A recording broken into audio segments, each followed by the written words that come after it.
Well, Mickey, what is your favourite memory of playing for Drummondee? Well, Ollie, there's been a few. I'd say probably winning the intermediate championship in '89 would be one. But the one that probably sticks out in my memory would be we won the under 14 county championship final, and we were playing Shane O'Neill's, who had just won the All Ireland Fela. We were playing them in Killeavy, and they come in and they had their banners up, and there were Shane O'Neill's All Ireland champions writ everywhere. And so we says, right, there's a bit of pressure here, but I'll never forget, we were all getting changed on the bus, and Sean McGinty was manager, him and Mickey O'Grady, and Sean McGinty gave a speech before the game, and he just said, boys, I just want to say one thing to you, is buy your men before your time. And everyone the hairs were standing in the back of their head, and we went out and we beat them. Oh. So I'd say that's one that sticks out, because I'll never forget, especially Sean McGinty's speech, Yeah.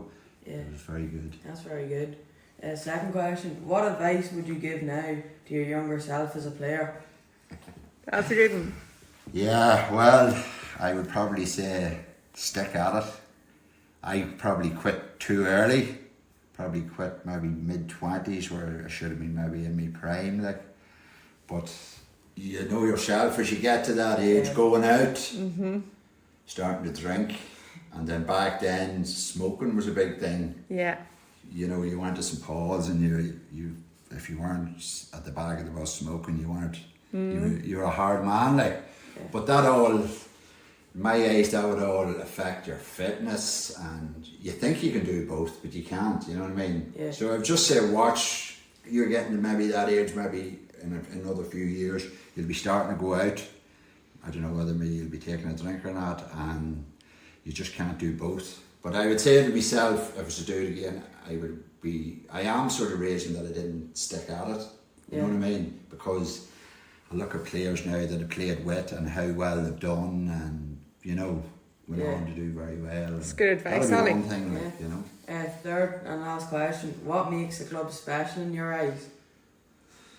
Well, all clubs are special because, yourself, it keeps everyone together. Where you're from? I would say, when us growing up, I lived down in Forest Park, and we used to walk to the football field or take our bikes, all as mates. And even when we left Drummondee Primary School, I would have had mates that went to the Abbey, went to St Coleman's, we went to St Paul's, but you still met them all at football training maybe 2 or 3 times a week and at a game. And plus, how far Drummondee has come on, leaps and bounds. I remember when I was maybe under 12, maybe just a wee bit before it, under 12, over Finnegan's Cross, training up or getting dressed for training along the side of the ditch, and then to see the club come up, what they've built, training fields. It's just been really successful, in the last few years, and it's good to see it, and it keeps all the young ones together from under 8 straight up, girls and boys, Yeah, that's very good. Very successful club. Yeah, that's it. Thanks, Mickey. No bother.